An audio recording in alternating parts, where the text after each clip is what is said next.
Kidlat News Updates.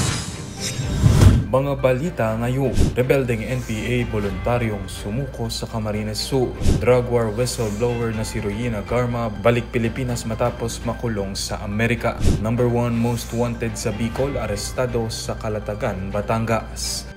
Ako po si Cesar Soriano para ihatid ang mga nangungunang mga balita sa buong kapuluan. Ngayon, Isang dating miyembro ng NPA ang voluntaryong sumuko sa tinambak Camarines Sur, kamakailan. Dala ang isang AK-47 rifle. Ang pagsuko ng dating rebelde ay isinagawa sa tanggapan ni Mayor Edward Albert Prades sa presensya ng Philippine Army, PNP at Coast Guard. Bilang paunang tulong, tumanggap siya ng cash assistance at food packs mula sa LGU bilang suporta sa kanyang pagbabalik loob sa lipunan. Patuloy naman ang paghikayat ng militar at lokal na pamahalaan sa iba pang kasapi ng NPA na magbalik loob at pumanig sa kapayapaan.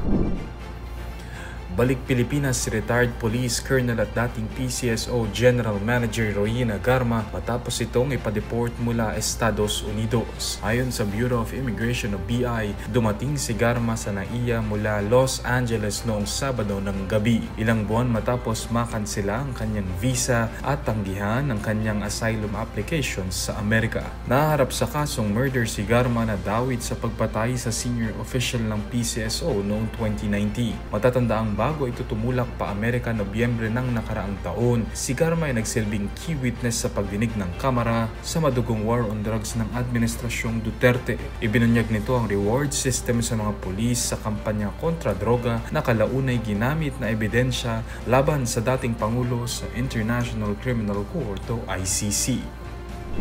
Tiklo ang most wanted criminal ng Bicol Region sa kasong sexual abuse sa ikinasang operasyon sa Calatagan, Batangas nitong weekend.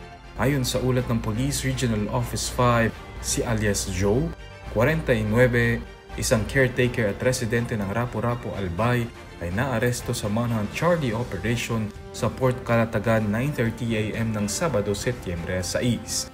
Naharap ang suspect sa 21 counts ng attempted qualified rape of a minor na may 200,000 pesos na bail kada isa at isang count ng rape by sexual assault na may bail na 120,000 pesos.